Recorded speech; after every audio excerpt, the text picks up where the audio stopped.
ابھی یوم عرفہ ہی کا دن ہے کہ اللہ رب العزت کی طرف سے آیت نازل ہوئی عصر کی نماز کے بعد، جمعہ کا دن ہے، نبی علیہ السلام نے ظہر اور عصر دونوں اکٹھی ادا کی. مسافر تھے آپ تو ظہر اور عصر دونوں آپ نے اکٹھی ادا کی.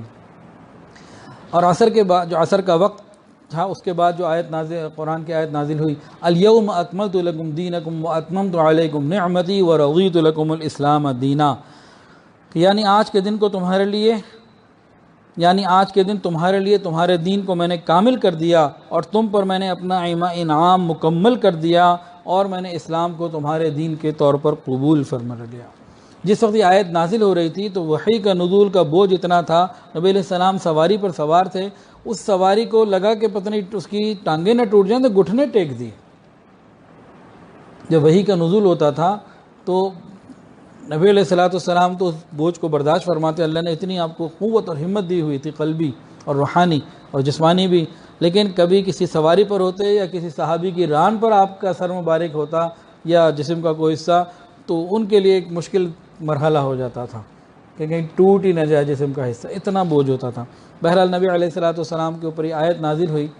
یہود نے ایک مرتبہ حضرت عمر فاروق رضی اللہ عنہ سے کہا تھا کہ جو تمہارے لیے آیت نازل ہوئی ہے نا یہ والی الیوم اکملت لکم دینکم واتممت علیکم نعمتی ورضیت لکم الاسلام دینا، اگر یہ تورات میں ہمارے لیے نازل ہوئی ہوتی تو اس دن کو ہم عید کا دن قرار دیتے، ہم تو خوشیاں مناتے. تو کتنی بڑی عظیم آیت ہے، اللہ نے کامل کر دی نعمت، اللہ راضی ہو گئے، اللہ نے دین کو پسند کر لیا، اس سے بڑا اور کیا انعام ہوگا، ہم تو عید مناتے. تو عمر فاروق نے فرمایا کہ کب نازل ہوئی، کہاں نازل ہوئی، کیسے نہیں، مجھے سارا معلوم ہے، لیکن اس دن 5 عیدیں پہلے ہی جمع تھیں.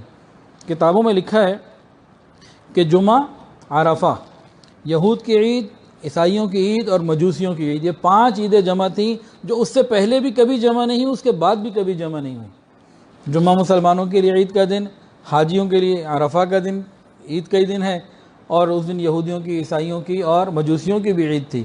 تو یہ 5 عیدیں اس دن جمع تھیں. کتابوں میں لکھا ہے نہ اس سے پہلے ایسا کبھی موقع آیا نہ اس کے بعد آیا. اچھا جب یہ آیت نازل ہوئی نا عمر فاروق رضی اللہ عنہ رو پڑے. نبی علیہ السلام نے پوچھا بھی کیوں روتے ہو، کیا سبب ہے رونے کا؟ فرمانے لگے کہ اب تک تو ہمارے دین میں ترقی کا رجحان چل رہا تھا، اب یہ مکمل ہو گیا، مکمل ہونے کے بعد تو معاملہ بدل جاتا ہے. نبی علیہ السلام نے فرمایا ہاں ٹھیک کہتے ہو. اور پھر ساتھ ہی ساتھ یہ بھی غم تھا کہ نبی علیہ السلام کو جس مقصد کے لیے بھیجا گیا تھا وہ مقصد پورا ہو گیا تھا. جو غار حرا سے سلسلہ شروع ہوا تھا امت کو توحید کی دعوت دینے کا، وہ دین اللہ نے پورا نازل فرما دیا تھا. تو صحابہ کو یہ غم لگ گیا تھا، عمر فاروق رضی اللہ عنہ کو، بعض صحابہ کو، کہ اس کے اندر تو نبی علیہ السلام کی جدائی کی خبر ہے. اس کے بعد سورۃ النصر بھی نازل ہوئی، اذا جاء نصر اللہ والفتح. اس سے بھی صحابہ کو یہی اندازہ ہوا کہ اب یہ نبی علیہ السلام کی جدائی کا وقت قریب آ گیا.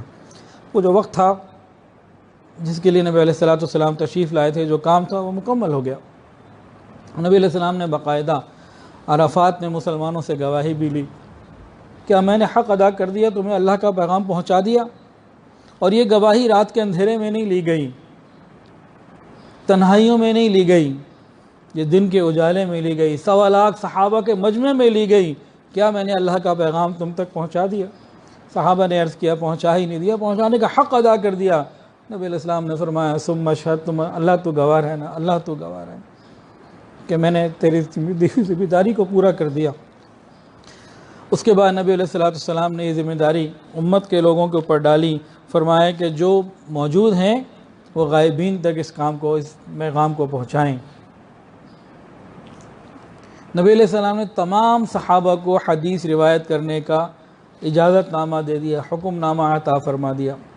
یہ جو محدثین نے اصول بنائے نا جرح و تعدیل کے، کہ یہ راوی کی پرکھ کے لیے یہ راوی صحیح ہے کہ غلط ہے، اس کی زندگی کیسی ہے، وہ تفصیلات کسی صحابی کے لیے یہ قانون نہیں لاگو ہوتا، کیونکہ نبی علیہ السلام نے ہر صحابی کو خود ارشاد فرما دیا کہ تم میری بات کو سنو اور پہنچاؤ، جو آج موجود نہیں ہے وہ آگے تک پہنچائے.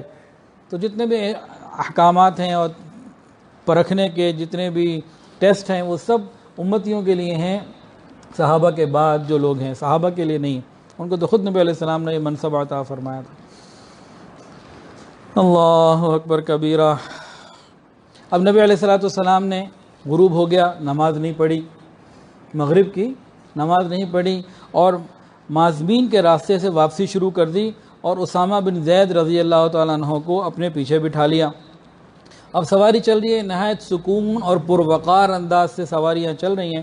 نبی علیہ السلام نے مہار کھینچی ہوئی تھی، کبھی کبھی اتنی کھنچ جاتی کہ اونٹنی کا سر کجاوے سے لگ پڑتا، اور کبھی نبی علیہ السلام دیکھتے کہ راستہ کھلا ہے تو اس کو تھوڑی سی ڈھیل دے دیتے، تھوڑی سی سپیڈ بڑھ جاتی، اور کہیں چڑھائی آتی، اونچائی آتی تو آپ مہار کو بالکل ڈھیلا کر دیتے کہ اس جانور کو اونچا چڑھنے میں تکلیف نہ ہو۔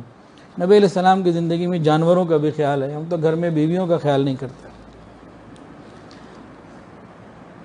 اللہ اکبر۔ پھر کیا ہوا؟ صحابہ کے اندر ایک جذبہ تھا، شوق تھا، نبی علیہ السلام کی معیت میں حج ہوا تھا، وہ اندر جو ایمانی قوت اور حرارت تھی نا، وہ ایک عجیب جو ہے جذبہ تھا۔ اور اب حج کے بعد کتنے فضائل پیچھے سنے، فرمایا اللہ نے حاجی کی بھی مغفرت فرمائی، جس کی مغفرت کی حاجی نے دعا کی اس کی بھی مغفرت فرمائی، گناہوں کی معافی کے پروانے مل گئے۔ اور الیوم اکملت لکم دینکم واتممت علیکم نعمتی ورضیت لکم الاسلام دینا، اسلام کی تکمیل کے، نعمتوں کی تکمیل کے، اسلام کی پسندیدگی کے اتنے وعدے ہو گئے، سارا کچھ ہو گیا۔ ایک جذبہ تھا، جوش تھا، ولولہ تھا۔ اب کیا تھا؟ اب یہ جب میدان عرفات سے مزدلفہ کی طرف چلے نا، انہوں نے تیزی دکھانی شروع کر دی، تیز تیز سواریاں چل رہی ہیں۔ نبی علیہ السلام نے فرمایا علیکم السکینہ، سکون اور وقار کے ساتھ چلو، جلد بازی کی ضرورت نہیں، یعنی اوور اسپیڈ پہ جانے کی کوئی گنجائش نہیں، ون ویلنگ کی کوئی گنجائش نہیں۔ اوور اسپیڈ کی وجہ سے یا ون ویلنگ کی وجہ سے اگر ایکسیڈنٹ ہوگا اور موت آئے گی تو خودکشی کا گناہ ملے گا، اس میں کوئی بہادری کی وجہ سے کوئی میڈل نہیں ملے گا، خودکشی کی وجہ سے پکڑ ہو سکتی ہے۔ فرمایا علیکم السکینہ، سکون کے ساتھ سواری، یہاں تمہارے کنٹرول تمہارے پاس ہیں، ان کو سکون کے ساتھ چلو۔ یہ سب چیزیں سیکھنے کی ہیں۔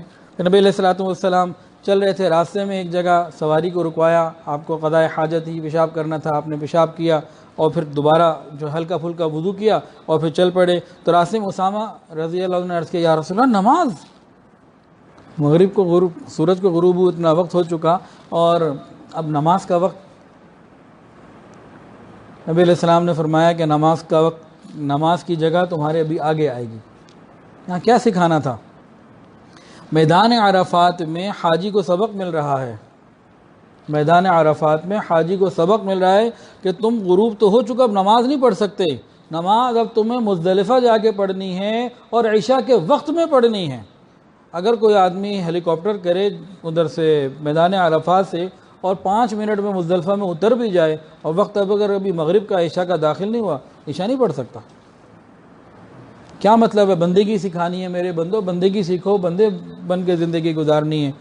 ہمارے حکم کا معاملہ ہے۔ اب حج ہی کو تو دیکھیں، مکہ کو چھوڑ دیا، مدینہ کو چھوڑ دیا، کتنی چیزوں کو چھوڑ دیا، وہاں حج نہیں ہو رہا۔ حج کدھر ہو رہا ہے؟ ادھر منی آ جاؤ، مزدلفہ آ جاؤ، ادھر حج ہو رہا ہے، عرفات آ جاؤ،